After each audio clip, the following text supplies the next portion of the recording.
Good evening, everyone. Welcome to our second conversation on Covenant that the Article 2 Study Commission is hosting. Uh, I'm Rob Spurko. I'm one of the Article 2 commissioners, and I'm joined um, by my partner in crime, Paula Cole Jones. Hello, how is everyone this evening? Uh, just a quick note about the format. So you all understand the way the evening goes. We're going to give you some introduction about Article 2 here and share with you the charge we got so you understand the work we're undertaking. And then we want to have a conversation among the panelists and then give you all, the attendees, a chance to think about and compose some responses to the questions that we have. Um, but I just wanted to lay that out here at the very beginning. But before we get into the conversation, I'd like to open with some words from Elandria Williams. We are worthy, not because of what we produce, but because of who we are. We are divine bodies of light and darkness. You are not worthy because of what you offer, not because of what's in your mind, not for the support you give others, not for what you give at all. We are worthy and are whole just because. In this great turning, in this great pandemic, in this radical realignment and adjustment, we are not disposable. We are needed. We are the very people that have withstood everything that had been thrown at us as a people, and as Maya Angelou would say, still I rise. We arise from the pain, we rise from the grief, we arise from the limits people place on us and the limits we place on ourselves. We rise to be the children and the ancestors. We rise to be our true selves in relationship to our families and communities, recognizing our liberating and whole selves, honoring them and others as we strive for abundant communities, abundant lives, abundant relationships, and abundant values and cultural manifestations. We are worthiness personified. I, you, and we are worthy and deserve a life where we are not always fighting for our existence. Imagine what we could create if we were not always in the struggle. Imagine what we could envision if we could just be let to just go there. So tired of always having to resist, to fight, demanding, pushing. To everyone that has the courage, the power, the ability to co-create what we want and need while rooting in what we can't lose and who we are. You are the visionary. You are the hope. You are our ancestors' dreams.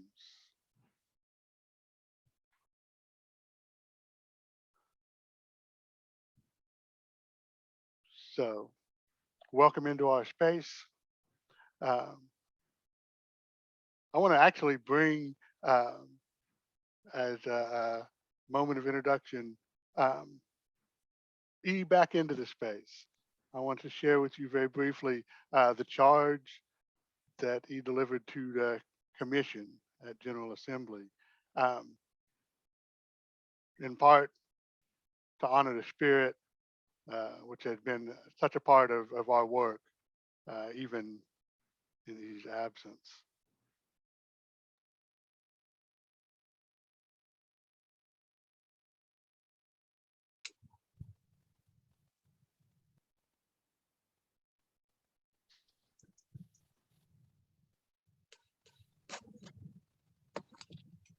We as a faith have been rooted in our values, principles, purposes, and sources. We are excited to continue our work as a General Assembly around Article 2. We have had sessions each General Assembly over the last couple of years that have helped us build the charge to the Article 2 Commission. So here's the words directly from the charge. Article 2 of the UA bylaws, principles, and purposes is the foundation for all of the work of our UA and its member congregations and covenanted communities. It is the covenant to which all of our congregations and covenanted communities pledge themselves when they become members of RUUA. Our current principles and purposes were last revised in 1987. There have been many projects, resolutions, task forces, and other strategies that have come from the board, Commission on Appraisal, and grassroots groups, which encourage us to take a look at our principles, purposes, bylaws, and rules. It is time for us to do a review and make changes so that we are living into the Unitarian Universalism of the future, a Unitarian Universalism that holds us in times of great need and ethical, moral, and spiritual crisis. We are in one of those times now. The charge to the Commission. The Article 2 Study Commission is hereby charged to review Article 2 of the UA bylaws and propose any revisions that will enable our UA, our member congregations, and our covenanted communities to be a relevant and powerful force for spiritual and moral growth, healing, and justice. Proposed changes should articulate core UU theological values. The board believes that one core theological value shared widely among Unitarian Universalists is love. The Commission on Appraisal in its report, Engaging Our Theological Diversity, cites Robert Miller's study of Unitarian Universalism, stating, UUs rate loving as an instrumental value and mature love as a terminal value more highly than other respondents from other groups, religious and non-religious alike. Dr. Cornel West says that justice is what love looks like in public. Our commitment to personal, institutional, and cultural changes rooted in anti-oppression, anti-racism, and multiculturalism values and practices is love in action and should be centered in any revision of Article 2. The new principles and purposes should guide us in the transformation of ourselves, our communities, and our faith, and to active networks of collective care, restoration, and justice. The principles and purposes you will prepare should be a living document that challenges Unitarian Universalists to place the liberation and all of its dimensions of all at the center of our lives. They should be honest about our past, name what we are facing and our aspirations, and where we hope to be, not just for today, but looking out into the horizons. They should ask us to choose love and action as the path forward. Our commitment to anti-racism, anti-oppression, dismantling white supremacy, and multiculturalism is love in action and should be centered in any revision of Article 2. Finally, the principles and purposes should lead us into the second quarter of the 21st century while honoring the historic roots of our liberal progressive faith. We therefore charge this commission to root its work in love as a principal guide in its work, attending particularly to the ways that we and our root traditions have understood and articulated love and how we have acted out of love. At its conduct its work, the commission shall seek to engage the active participation of UUs across all demographics, identities, and theological, philosophical beliefs. The commission shall be open and transparent in its work, communicating progress frequently with UUs through as many channels and communication media as possible. Further, the commission shall decenter habitual practices that reinforce white supremacy culture. The commission is instructed to include in all of its considerations and deliberations the clear call at General Assembly in 2017 for the inclusion of another principle explicitly calling us to be committed to active anti-racism. We also note that there's a growing urging, heard even before the last review of the principles at Minneapolis in 2010, for us to better articulation our recognition of rights of being for all creatures, all living beings. The commission should consider how this might be included. We specifically direct their attentions to the 2010 proposals, recognizing how close those came to passing. There is good work there that should be salvaged for our time. The commission is charged with reviewing all sections of Article 2 and is free to revise, replace, or restructure them as needed to meet the objectives stated above. There is nothing sacred about the number of principles or sources, nor their specific wording, nor in the way that Article 2 is laid out. We encourage creativity. The board would like to see an Article 2 that is inspirational, memorable, and poetic. The language should be inclusive and welcoming and explicitly anti-racist. Article 2, it must be remembered, are broad statements of principles and purpose, not detailed programmatic or implementation plans. We particularly urge the commission to review the sources, the revised listing from the 2010 proposal, and its explicit inclusion of Unitarian Universalism as our sources seem timely to us. And there are other recommended sources in that proposal. In addition, there have been energetic discussions about how other faith traditions, as Buddhism and Islam, among others, might be included or put on footings more equal to those of Christianity and Judaism. Proposed changes must be submitted to the UA Board of Trustees, and so that they can be considered by the board and then placed on the General Assembly business agenda for the first vote. So next we want to welcome and share who the already appointed Article 2 commissioners, and we're so excited.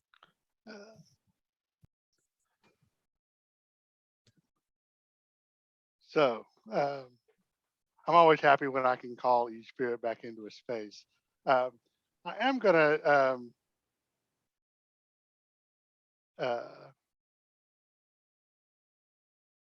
share.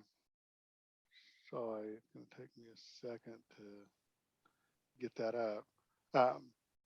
Oh, and I saw in the sidebar here that Reverend Mr. Barb Good is here with us, who was part of writing that charge along with the co-moderator, Alandria Williams.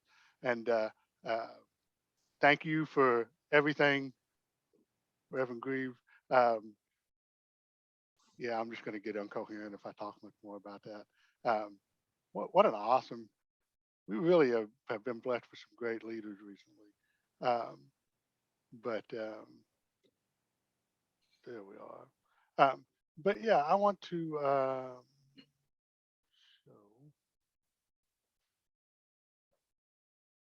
show, again, the visuals might be useful for some people.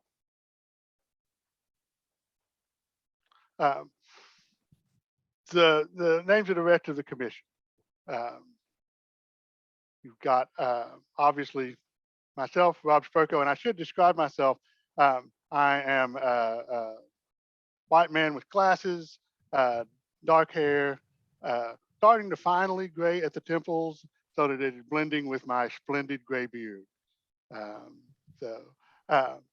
But we also have on the commission Becky Brooks as the co-chair of it, Reverend Cheryl M. Walker, who's the co-chair, Sacha Mamdani, who's one of our youth commissioners, and Maya Waller, who's now a young adult commissioner. And then, of course, our board liaison, Kathy Burek and Meg Riley, and my co-facilitator for tonight, Paula Cole-Jones. Paula? Yes, thank you, Rob. Yeah, I never get tired of seeing the charge, hearing it again.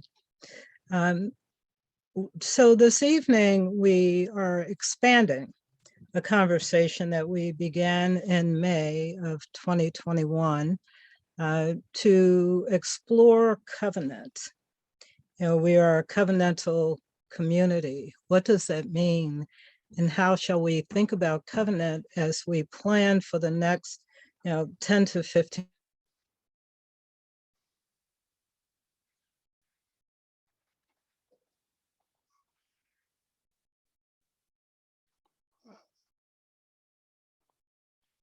about every 15 years, according to our national bylaws.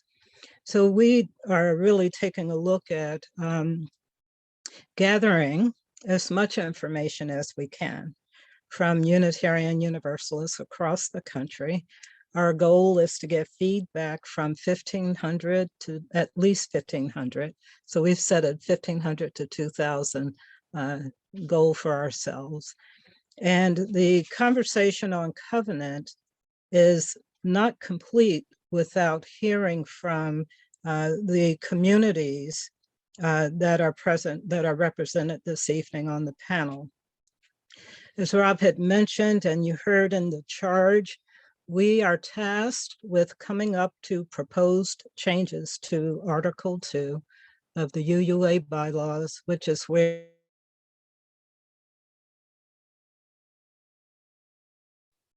Well,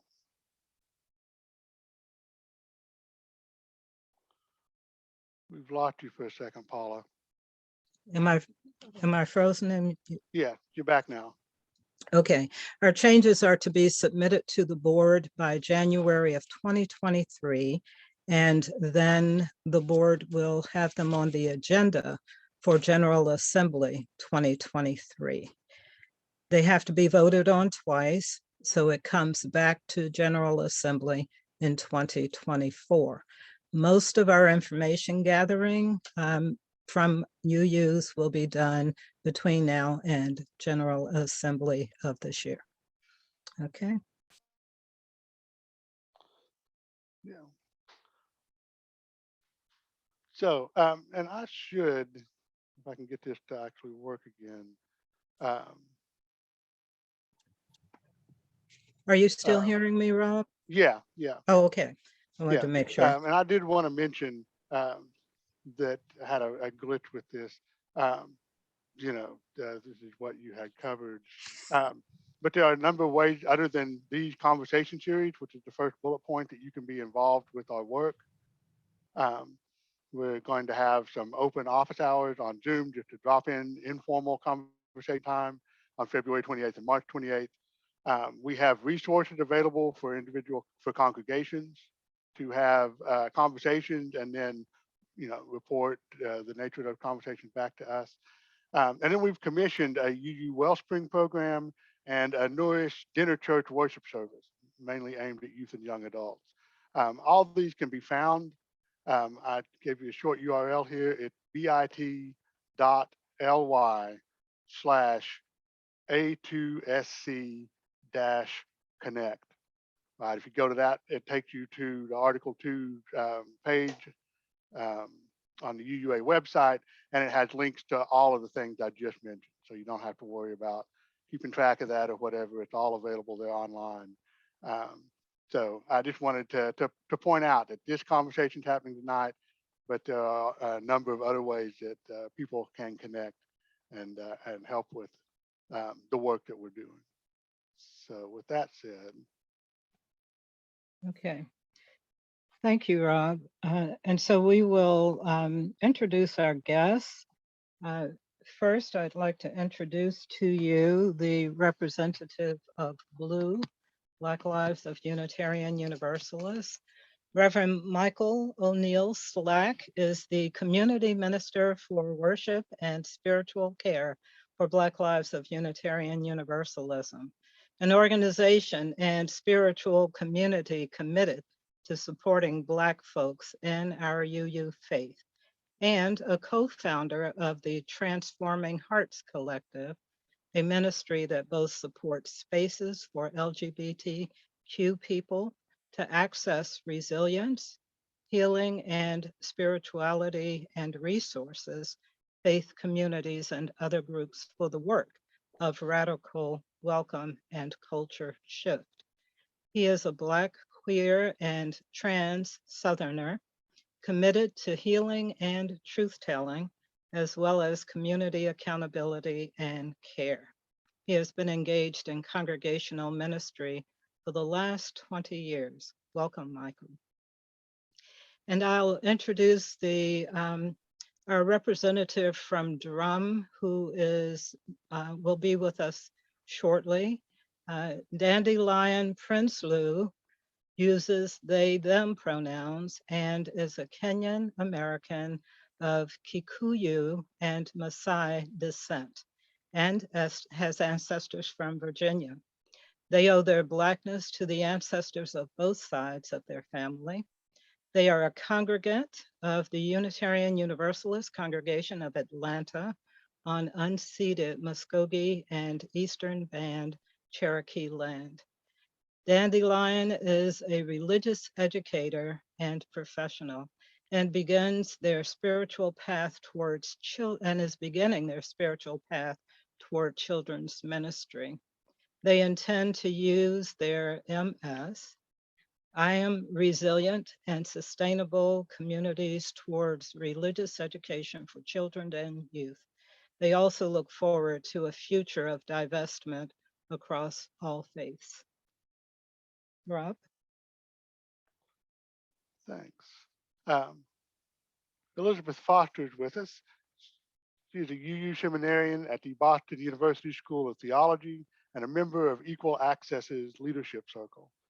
Before attending seminary, she served as the director of religious education. Her research focuses on progressive Unitarian and Universalist involvement with the eugenics movement in the 1920s and how we can learn from and come to terms with our denominational history.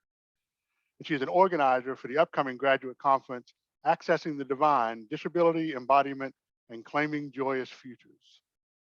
She is chair of the executive board of the Riders Transit Access Group for the Boston MBTA, and during more usual times, enjoys English country dancing.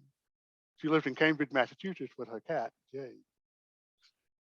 And recently ordained by Oak Ridge Unitarian Universalist Church, Huzzah, Reverend Juniper Meadows has been a leader in East Tennessee trans community since 2012. Her ministry is rooted in storytelling, exploring the sacred depths of the natural world, and nurturing cultures of compassion and listening. She is also an excellent musician, I will add. From 2018 to 2021, Reverend Meadows served on the TRUUsT steering committee while completing her seminary training and helping her teaching congregation navigate the complexities of COVID. So, welcome. Okay, oh, Dandelion, welcome. And I don't think I said in your introduction, Dandelion is the vice president of DRUUM, and we are so used to using the acronyms. I didn't say what DRUUM stands for. It just fits the way it says. The DRUUM is the Diverse and Revolutionary Unitarian Universalist Multicultural Ministries. So welcome, Dandelion. You're just in time for the questions. Thank you. Thanks for having me, everyone. Sure. All right. So panelists, our first question is, what does it mean to lead or to work with people who have agreed to be in a covenantal community? What does it mean for you as leaders to be engaged with people who have agreed to work in a covenantal relationship?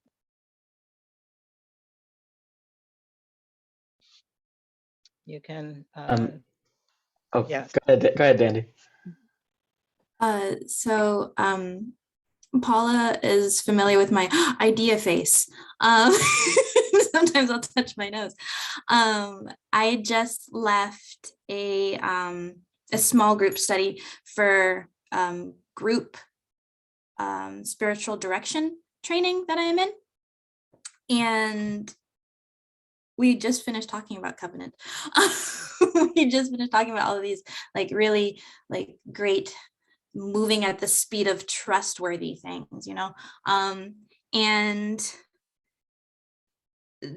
we talked a lot about deep listening and the need to be understood versus the need to understand others. So just right off the bat, my idea face made me think of, you know, my training in deep listening. That's how I choose to act, you know, in these covenantal relationships, as a need to understand someone else, you know, because like it's very common for the person to want to be understood rather than wanting to understand the other person. And if everyone's doing that all the time with each other, then, you know, a community of trust and a community of shared accountability and like responsibility to each other's feelings and well-being can really be fostered and nurtured. So that's what it looks like in action to me, deep listening. What it feels like is I'm a person, I'm an equal, and my identity, specifically as like a Black, Indigenous, disabled, neurodivergent, trans, queer, like othered person, like an oppressed person, my identity is being cherished and like welcomed and cared for and nurtured and healed, you know? So that's what it looks like. And that's what it feels like for me.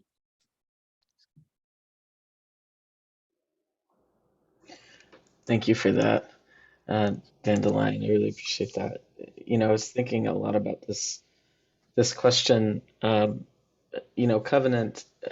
I have spoken with enough people about covenant to feel like, okay, folks have different ideas about this word, different understandings, and for me, you know, covenant is a set of commitments that we make to one another. It's a set of commitments we make to one another in the midst of what brings us our greatest joy, and also what plunges us into the depths of our deepest despair. Like, we have to really be clear about the commitments we make to one another in any given situation, under any amount of stress, surrounded by whatever amounts of joy. Like, we have to be clear about what those commitments are. And if we're making commitments like that to one another in community, a few things feel necessary. Some common language, right? Some common language around what that covenant is, what those commitments are. Clarity about whatever the path forward is, that we're here to move through as a community, especially when there's a multiplicity of faiths and journeys, beliefs that are in the room, right? Like, who are we? What matters most? What are our rituals around beginnings and endings? You know, if we're covenanting with one another, we make a commitment to hold those things, like you said, Danny, in sacred trust. And the other thing that feels really important to me is some clear understandings about accountability when harm is done. In my mind, covenant doesn't mean much if we're not prepared to have that conversation too, right? And so how to name harm, what to do about it when harm is done, and when it's okay, and in fact when it's good, to say enough is enough, right? Like, it matters that we're willing, in the context of something as powerful as covenant, to say, actually, that cannot be. That cannot happen anymore. If you continue to do that, this is not the space for you. Like, we have to be willing to say those hard things in the context of something as valuable as covenant. And being able to communicate that, like, that is all a part of leading in community where covenant is present. Helping everyone understand the values of the value of those things, and help people move through those things in meaningful ways, in a way that offers care and in a way that is clear.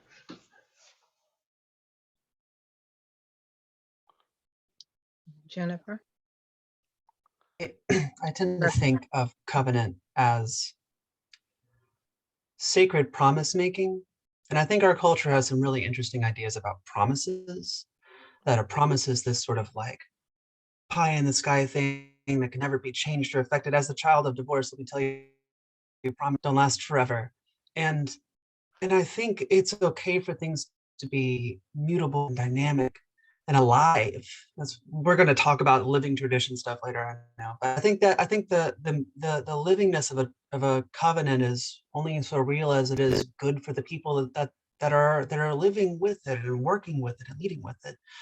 And as we change, as our times change, you know, being dynamic people and dynamic creatures in this dynamic world, our ideas about how we choose to be together also can flow and change. And I think this can cause some anxiety in some systems and some groups of people, because, you know, if we don't, you know, like Reverend Mykal and Dandelion mentioned, we often don't have we have different ideas about what covenant can mean.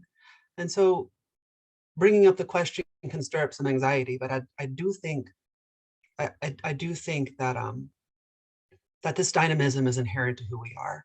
And it's one of the most beautiful parts of Unitarian Universalism, that we have the ability, that the blessing to be able to examine ourselves and to consider our history, not to flog ourselves or to feel bad about feeling bad, but to come back together and to find creative, generative, and beautiful ways forward.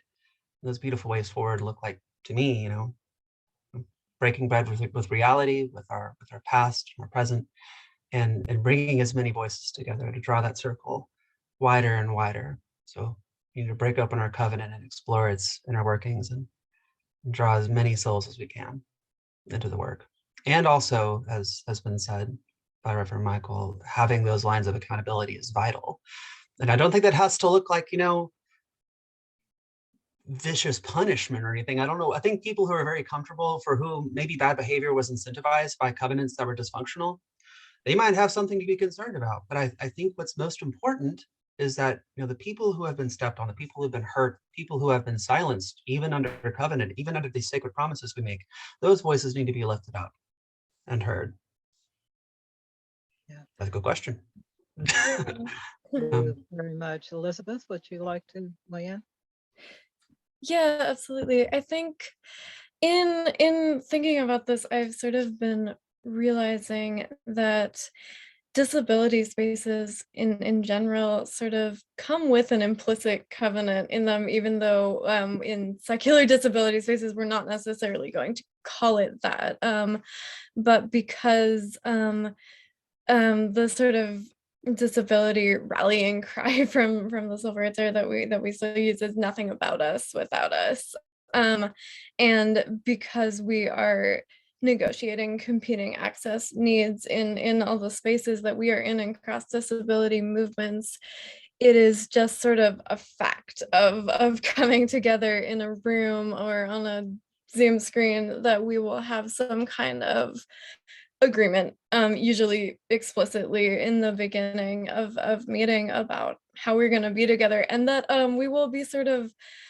doing a lot of work throughout of sort of actively calling each other back to that, because if you are in my like small group ministry meetings and you are speaking at the same time as someone else, the people on that call who are hard of hearing cannot hear you, and that's not something that we do in that space. And when I sort of chair, back when we used to have in-person transit meetings, you know, if our captions, if our cart system breaks down, we stop the meeting. We don't just continue the meeting without the people who need that service, because that's not what our community does. And there have been points where we've broken that, but that is our ideal, and that is what we try to live into. And thanks to the recent Unlocking the Power of Covenant report, I learned that the Latin root of covenant is to go with, and that really encapsulates sort of what we are trying to do as a community, I think, both in sort of disability community writ large and in UU community and in the sort of UU disability spaces, is that we are trying to all go with one another in ways that we can all be present. And I think that we can't, as several of us have mentioned, that's not something we can do without this accountability that is supposed to be built into the system and sometimes doesn't entirely get instantiated, because covenant is also obligation. It's not just this sort of fluffy agreement. Thank you all. Rob? So the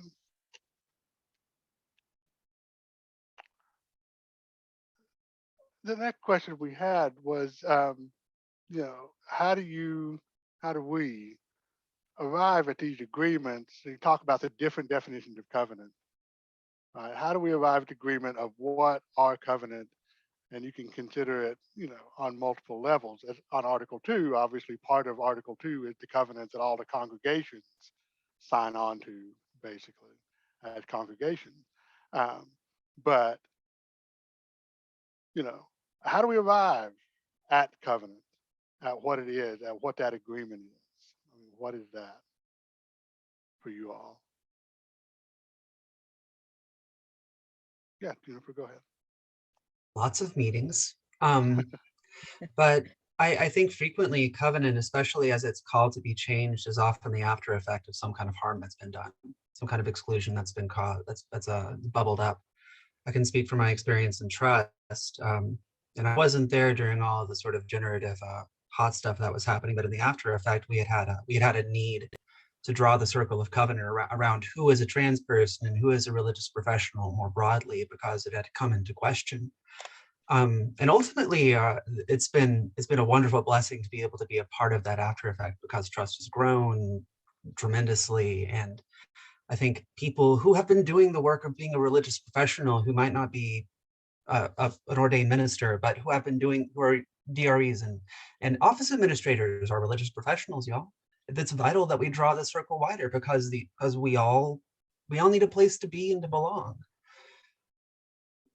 But those covenants don't come easy. It's not like they just sort of spring into existence. It comes with hardship and head scratching, and all the vicissitudes that happen when you have a group of people together and you're trying this. I mean, it's hard. I often, my family, who is very Presbyterian, will kind of still think that Unitarian Universalism is a place where you can believe whatever you want. But this is a really hard faith to live into, y'all. It's hard.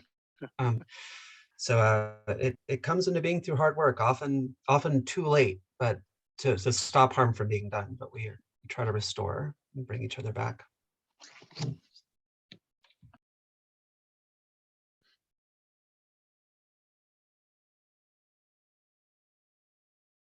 Yeah, I'm really resonating with what Juniper has said, because while our sort of larger aspirational covenant for equal access did not come out of such a process, our sort of working, I guess you could call it behavioral covenant for our meetings, very much came out of sort of folks having conflicting access needs, and us over time negotiating what that could look like so that everyone could attend our services in a way that worked for them. And while that might not be the ideal, perhaps like way to create a covenant on paper, I think Juniper is entirely correct that is very often how it happens in practice, and that something really good can come out of that process.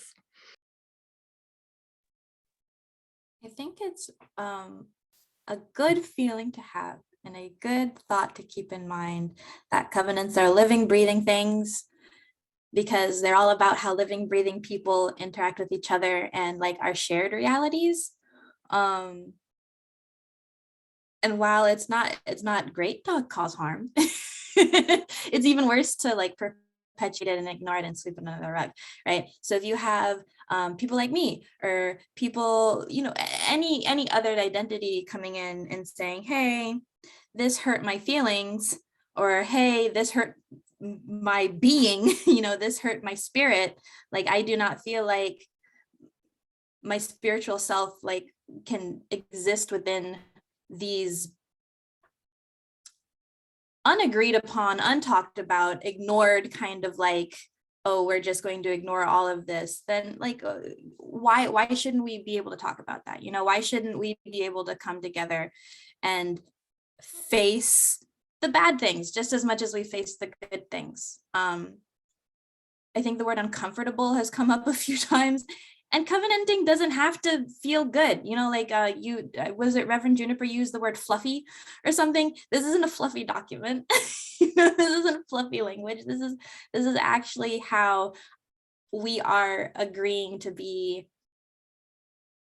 like in spirit together, and existing in like this interdependent web of all of existence. So yeah, I think it is good to remember that, we're capable of like trying to resolve harm, right? And coming together and like, again, moving at that speed of trust.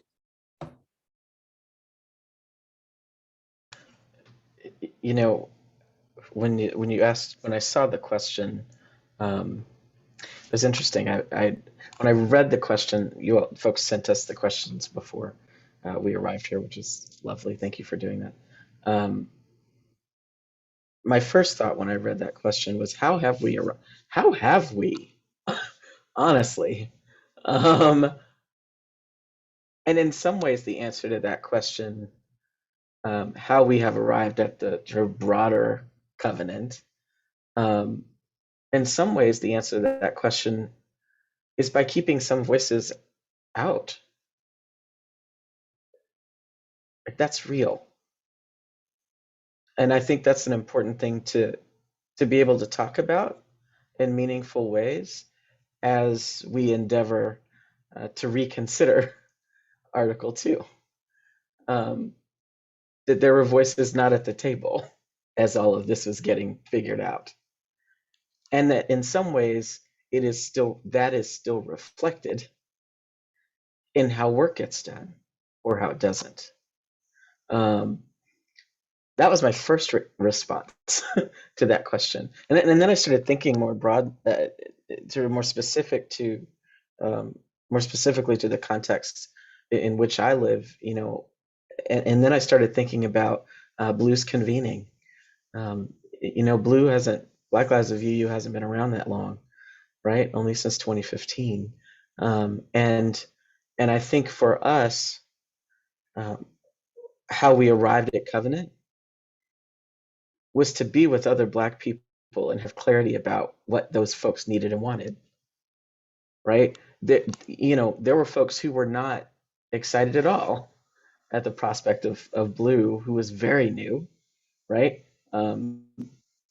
Planning a convening that was going to cost some money, right, in 2017. There are folks who were not pleased about that, didn't want it to happen. Were very discouraging. That's just honest. And we're like, no, we actually can't be an entity, an organization, an ever-growing spiritual community, which I don't even know that folks initially thought we would become. That wasn't necessarily what folks had in mind. But what did happen was everyone was really clear that we need to get as many people in the room as possible and find out what people need. And that's who we need to be. That's how we establish this covenant. We are in relationship with the people we are called to serve. And as a result of that convening, Miss Paula was there, as a result of that convening, folks learned some things.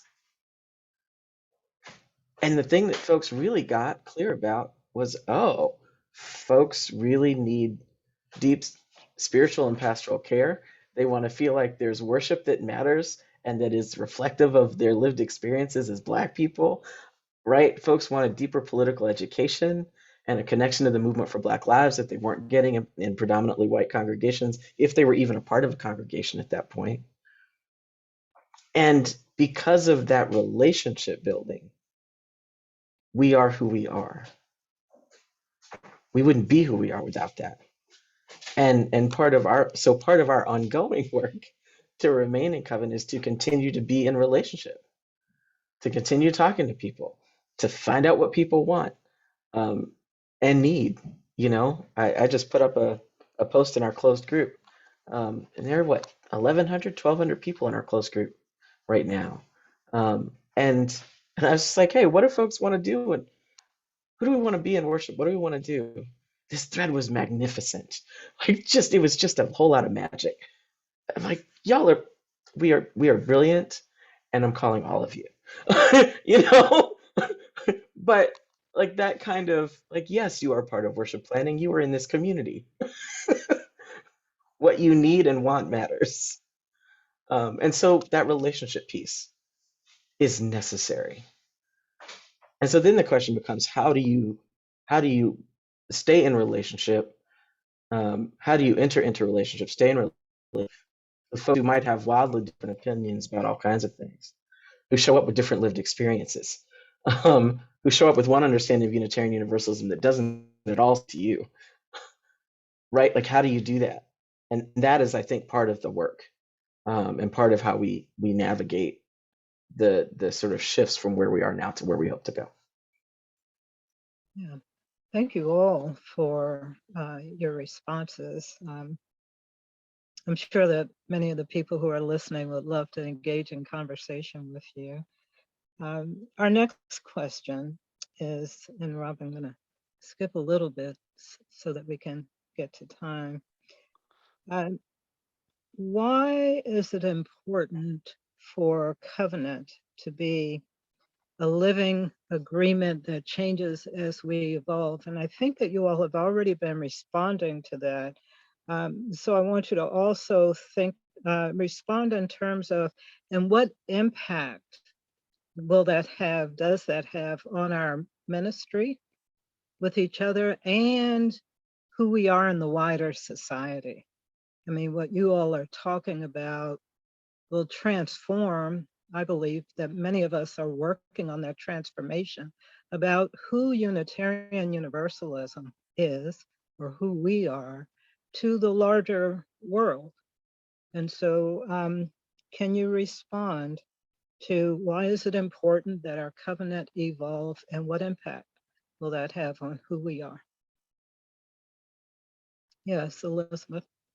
Yeah, I think partially this just goes back to our sort of tenet of nothing about us without us, and there are new people coming into this with new ideas, or people who have historically been left out of our covenants and of our conversations who we need to bring in. But also I think President Susan Frederick Gray and some other folks have been talking a great deal about sort of living into covenant as a theology of interdependence, and that has a lot of promise for me. It is also a principle of disability justice, but in order to do that, we have to pull away from sort of these ideas that we have, which I think are very able-bodied ideas of this sort of toxic definition of autonomy, that we've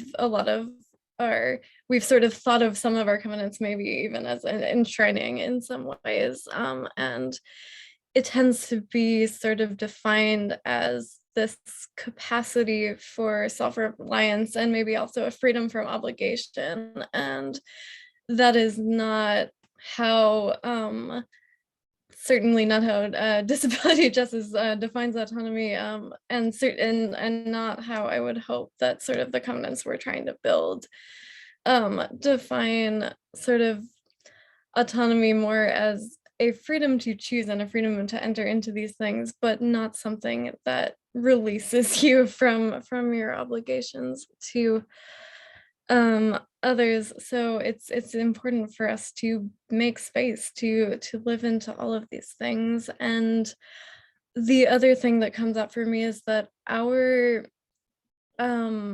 agreements we've made in our covenants historically have not always been used well. One of the things that we hear a lot at EqUUal Access about is that our safe congregations policies, which I support very much for the most part. I was a DRE for 4 years or so, done a lot of those trainings, but they have really frequently been used to push autistic folks, specifically and neurodivergent folks, out of our congregations instead of educating people about ableism or using them to do, actually keeping our congregation safe and healthy. And that's just one example of a lot of things along those lines that have happened in our history. So it is really vital, and something that is so life-giving about our faith is the fact that we are readily able to change these things and to recognize the harms that we have done and live into new covenants that serve us now. Yeah, thank you.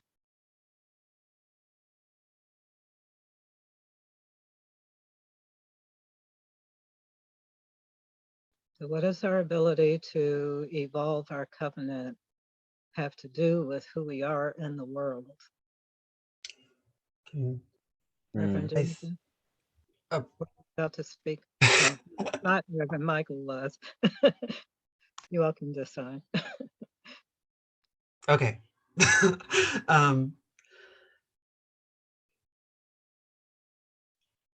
Because we are living people. Like we've said this so much. We change, and the ways we come together must reflect that dynamism. I had something deeper to say here, but in the confusion, I forgot. So I'm going to seat out just for a moment. If anyone else has something to say, I'll try to remember, catch my train. Yeah. You know, why is it important that it's a living agreement?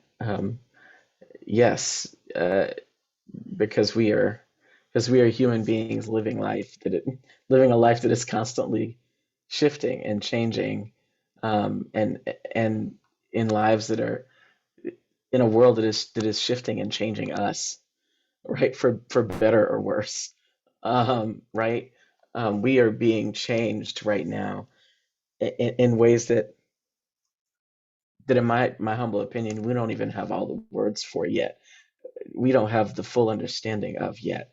Um, and you know, I've said to a few folks that I'm not sure entirely what we're doing in our congregations. There's too much that we need to talk about about how we were together before this happened, before the pandemic. How has the pandemic shifted and changed us in a way that will make what has been happening even worse? Right? Whoa. Like, we have to talk about that. um, because that is all a part of this conversation about covenant. The commitments that we make to one another, they have shifted and changed. And we are all different in ways that we probably can't even fully fathom. Um, and so it has to be a living agreement, because I'm not entirely sure that we all know who we are right now. That's big and heavy. And any commitments that we make to one another, in this moment in particular, more than any other time, they have to be commitments that are relational and not individualistic. They have to be robust and not reluctant, right? It's important that they're transformational and not static, empowering and not stale. And the only way for that to happen is if it is a living, breathing agreement that shifts and changes and moves with us as we need to move, as we get clear about what it means to move in concert with one another. Very nice. Yes, Reverend Jennifer. I remembered. Something that so I was not I guess let's say fortunate enough to grow up Unitarian Universalist. I grew up Presbyterian, but there was this idea in a lot of prodigals that this direct relationship with God, with Jesus. This is a big part of the Protestant Reformation, a big part of our history as well, being a product of Unitarians and Universalists, both Protestant. This direct relationship is really important, and that I think that checks out. You know, our direct relationship to Spirit and to each other. Our individual lives do matter, and changing these kind of things does not mean that we cease to be individuals.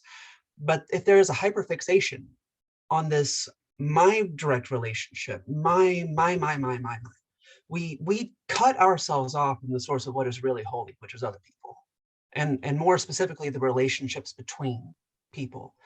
As a religious naturalist, this goes all the way down for me. In ecologies, it's not so much just the deer and the grass, it's the relationship, it's the action of eating and movements of energy through real ecologies, through real systems, and through real relationships, like what you have with your minister or your friend or your mom or whoever. You know, these relationships are where it's really at. And like what Mykal is saying, what Elizabeth has been saying, what I think a lot of people, what Alondri was trying to say for years was was to tend to these relationships and to decenter, not to negate or wipe out our individual sense of self and being, but to really look at the places where the holy ground really is, the place between us. That's to look to that. And that's the message I took from her work. And I think that's the product of this sort of living agreement that is a covenant, is that we can adapt to the movements of these relationships, because relationships, like Reverend Mykal said, they're not static. They can't be. We lie to ourselves when we put this holy of holies, these relationships between us, on a monolith and say it's never going to change. We don't know who we are. Absolutely right. And I think that's okay. I have changed my name. I know what it's like to not know who I am as an individual in a lot of ways. Yeah. My trans people here, we know what it's like to really be lost and confused, but that's okay. It's okay. It's not the end of the world. If it is, it's also the beginning of something new. And we're always in that beginning place. So I think with opening our hearts as big as the sky to let all the kinds of ways we can be together, that's the kind of Unitarian Universalism I want to serve in. That can hold the bigness, not the hyper intellectual only, or the need to question, remember to listen, or to fixate on our individual relationship with the holy without ever actually going to our neighbor and asking them how they know God. That's the kind of Unitarian Universalism I want to serve in. And that's why I think understanding our covenant, this keystone piece of who we are, seeing it as alive, not some cold piece of unchanging stone, is vital. Thank you all. Rob, I'm thinking we should move to the Dandelion wants to, I was thinking we should move to the last question, but we may not get to it. But I'm also in your responses and in my own thoughts about this, I think about all of those people who one day may make that connection with Unitarian Universalism. And if this way of covenanting that we are talking about is alive and well and understood and lived, there will be a way for them to enter. And that, I think, is just so critical, because we don't know who we will become, but I know that we are changing. Dandelion, you had your hand up, and then Rob, I'm going to give it to you to close however you choose. Okay. Well, I was just going to say that I believe that living into, embracing the mystery and the wonder has to come with also embracing change, because not even God can tell the future. Like, I'm pretty sure if the creator of all things could tell the future, a future would exist in the present, right? There's no such thing until it actually happens. And I feel like we are at a point that in our faith, I feel that we are in a point where I'm worried that we're becoming too focused on the hermeneutical rather than the phenomenological kind of aspects of it. Like, this is a text that has to be read a certain way and has to be lived in a certain way, instead of understanding, like so many of us have just said, understanding perspective and understanding experience and understanding identity and understanding, how to actually respect and live into these relationships that we have. Because the only way that we can do this faith is in relationship with each other, making contact with one another. And that contact has to be kind. That contact has to be understanding. That contact has to be, obligated to each other, right? Our contacts have to be obligated to each other. I love that word, obligation. Now, accountability, we love her. Obligation, we love her. Like, I would grieve to see Unitarian Universalism, something that's given me so much joy in my own exploration of my own faith, to become something that's stagnant and that tells me that I can't change as much as I've changed through this faith. I would grieve having that happen. Yeah. Yeah, I think I do want to ask the last question. especially to this group. I've really, wow, some fireworks have gone off for me in this discussion. But this last question is like, what do you need from the association, from Article 2 to do the work in the future? What do you all need for the future from this? You might want to start with Elizabeth since Yeah. she didn't get Yeah. a chance this time. Oh yeah, Elizabeth, if you wouldn't mind. Oh, sure. Yeah, I mean, I think certainly a piece of this is the putting in ways to hold accountability that we've been talking about, because as we all know, that is something that we have struggled with, and it has affected each of our groups and a lot of other folks in different ways. And I think the other thing that I've been thinking about a lot recently, which was very much inspired by Paula Jones's community of communities concept, as well as just looking back at, the Cambridge platform, and so, which there's not that I want to reify the Cambridge platform, there are lots of that we don't want to bring back, but something that I think is important from it is the fact that it's not an agreement of individuals, it's really an agreement between congregations to how we're going to face together. And I really want to see us build connections at that level again, whether it's sort of covenants between the organizations that are in this room now, or covenants like local congregations living into covenant together.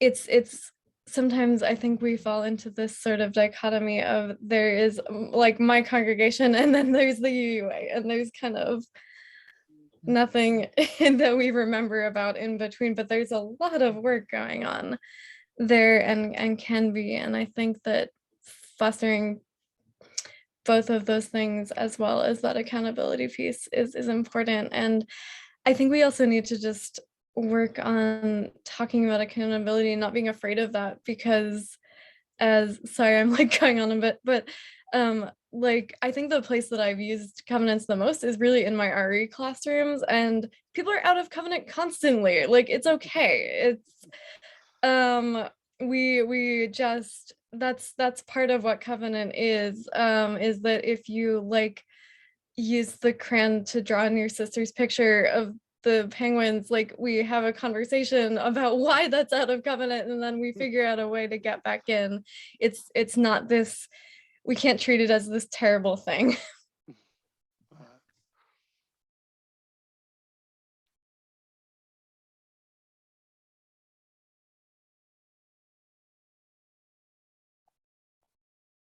Rob, ask your Yeah. question again so they know how to come in. Yeah. I mean, yes, I'll go back to it. I mean, what do you need from this covenant for the future?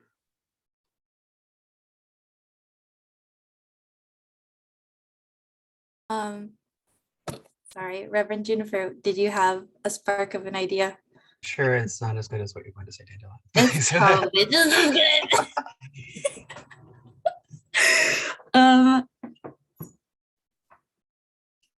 I am seriously worried about, and other people with my identity are seriously worried about not being heard in this faith. And, you know, intersectionality is fun concept to think about. It's hard to live through it, right?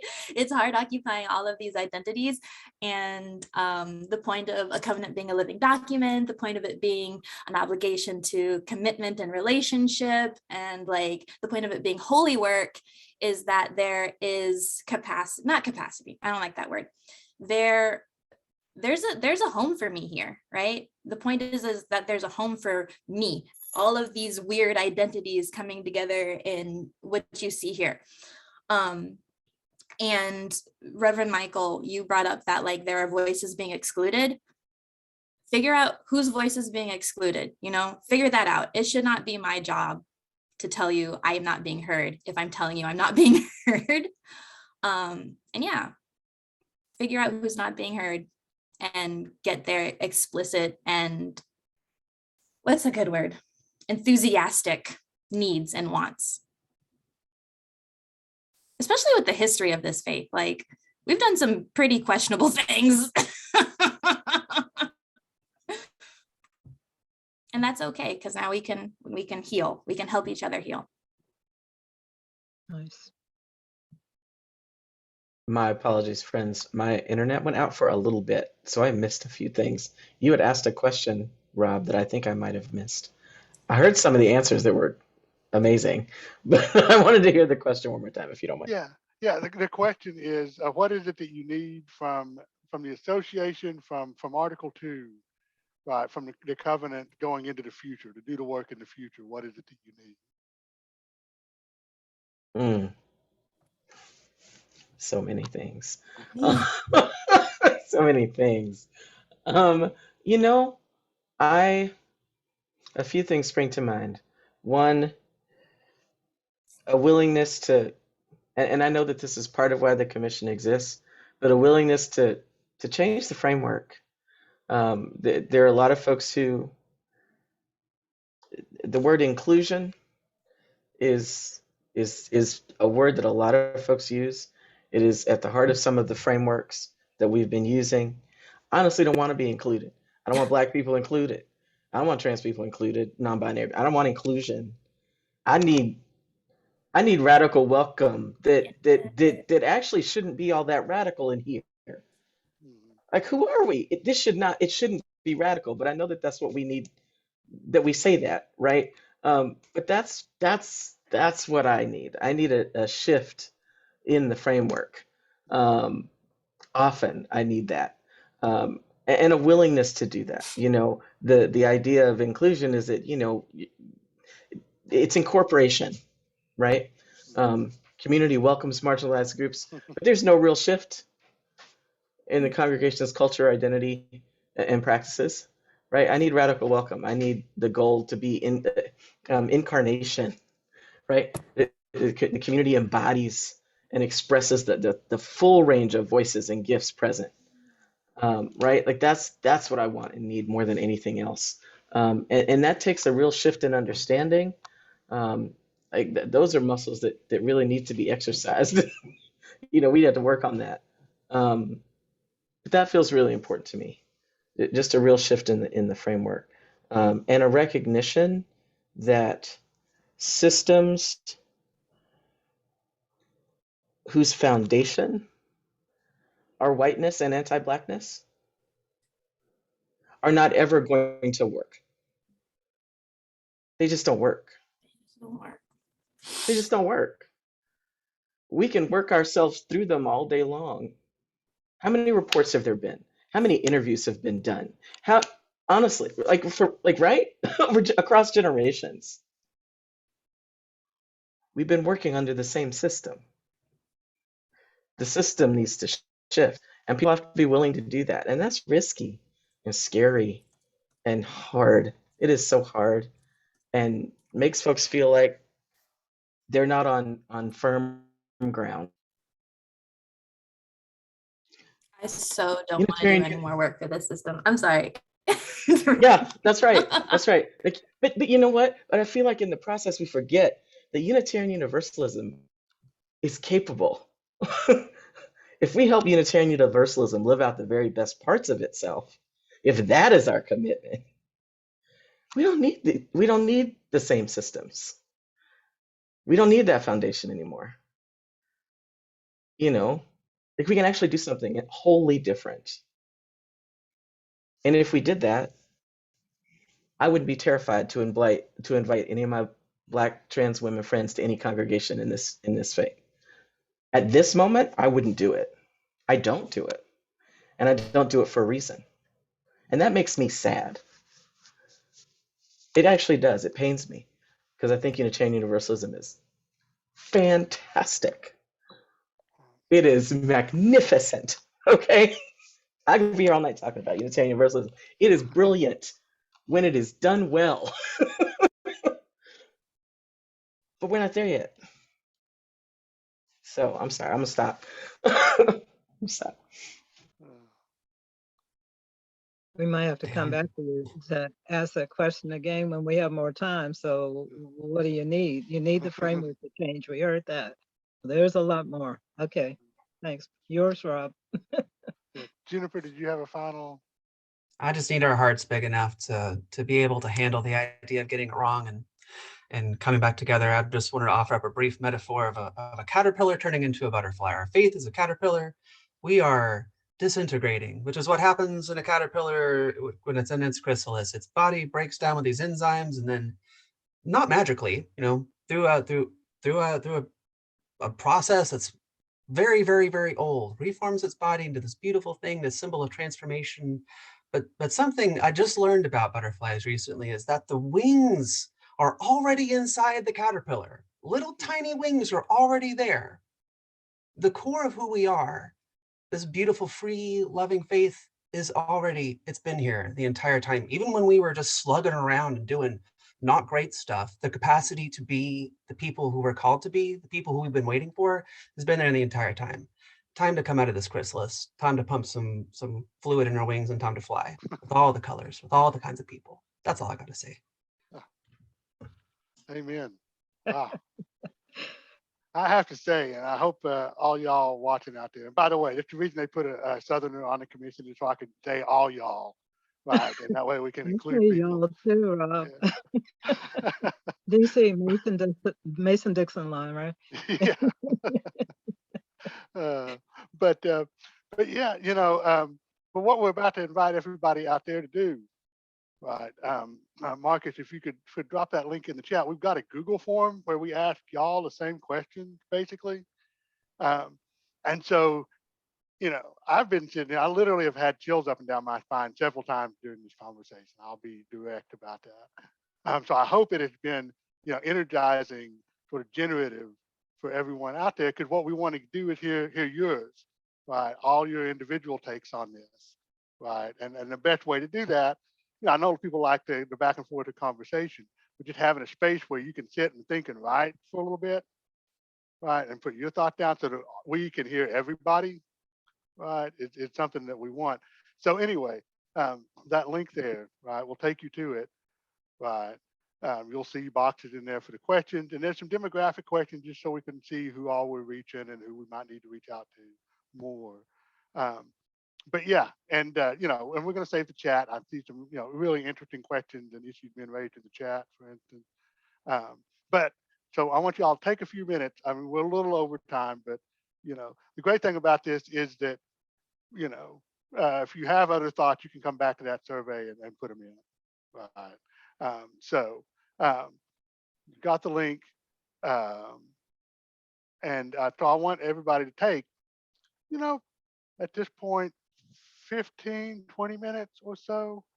Go look at that form. Go look at that question. Speak to which one speak to your heart right now, and then we will come back for a closing here. Right. So so keep this up in the background. Keep us in here, but go do some meditating yourself for a few minutes and write down your thoughts.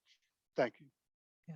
And just know that your input really does matter to us. Right.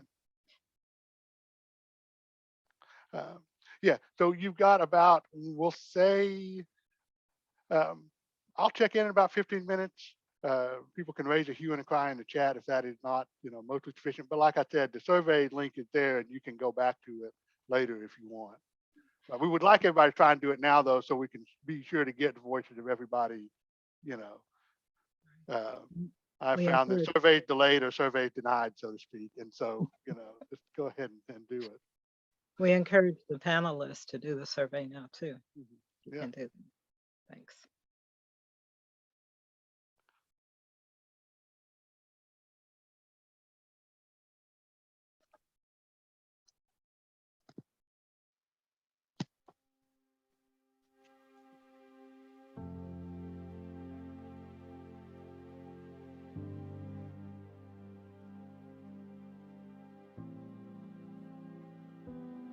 Something before I close it.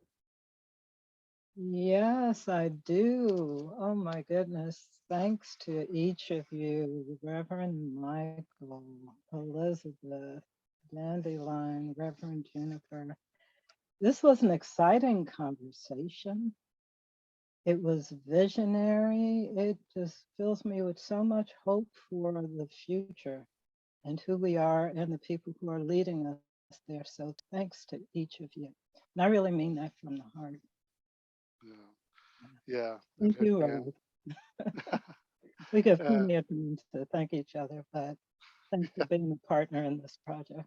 uh, uh, honestly, I will say, I feel incredibly selfish being on the commission because I get to serve with some great people. And Paula, wow, thank you.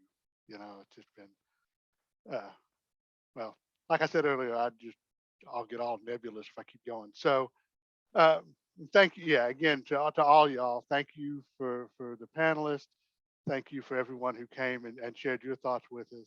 Um, I do want to hold up what we have just experienced together tonight. I'm glad there's a video of this.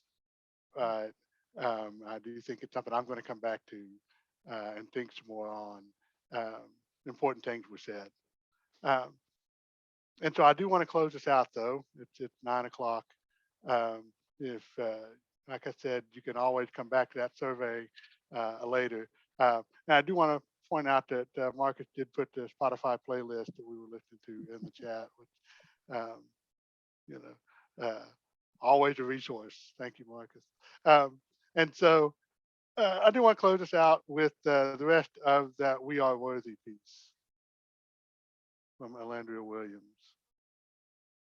You are the visionary. You are the hope. You are our ancestors' dreams. No, you might not ever end up on a list somewhere, but you are on a list in someone's heart and mind. And if it's in how you move in the world so people can see by example, you are the embodiment of what we need. Thanks to all that are the embodiment not of productivity, but the embodiment of radical love, care, and sanctuary. It's time. Embodiment time. Embodiment. Living one's values out loud. Let me every day live my values out loud. Let us every day live our values out loud, embodying our values, not the productivity quotient, beyond productivity, past productivity, true embodiment, life. Thank you. Carry the fire out into the world, folks. Good night. Be good. Love y'all.